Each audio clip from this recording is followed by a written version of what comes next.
বঙ্গোপসাগরে আবারও ঘূর্ণিঝড় সৃষ্টির আশঙ্কার কথা জানিয়েছে কানাডা সাসকাচুয়ান বিশ্ববিদ্যালয়ের আবহাওয়া ও জলবায়ু গবেষক মোস্তফা কামাল পলাশ। আমেরিকার গ্লোবাল ফোরকাস্ট সিস্টেম GFS নামক আবহাওয়ার পূর্বাভাস মডেল বিশ্লেষণ করে তিনি এই আশঙ্কার কথা জানান। রবিবার এই বিষয়ে দেওয়া একটি ফেসবুক স্ট্যাটাসে মোস্তফা কামাল পলাশ জানান, অক্টোবর মাসের 15 থেকে 25 তারিখের মধ্যে বঙ্গোপসাগরে একটি ঘূর্ণিঝড় সৃষ্টির আশঙ্কা নির্দেশ করেছে আমেরিকা গ্লোবাল ফোরকাস্ট সিস্টেম নামক আবহাওয়া পূর্বাভাস মডেল। তিনি লিখেছেন, 2022 সালের অক্টোবর মাসে ঘূর্ণিঝড় সিত্রাং এবং 2023 সালের অক্টোবর মাসে ঘূর্ণিঝড় হামুন সৃষ্টি হয়েছিল।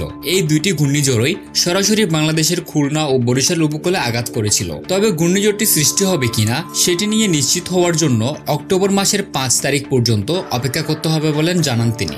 বঙ্গোপসাগর ও আরব সাগর উপকূলীয় এলাকায় প্রায়ই ঘূর্ণিঝড়ের সৃষ্টি হয়। এসব ঘূর্ণিঝড় বাংলাদেশ, মায়ানমার ও ভারত উপকূল সহ এই অঞ্চলের 13টি দেশের উপকূলে আঘাত হানে। বঙ্গোপসাগরে সৃষ্ট সর্বশেষ ঘূর্ণিঝড়টির নাম রেমাল।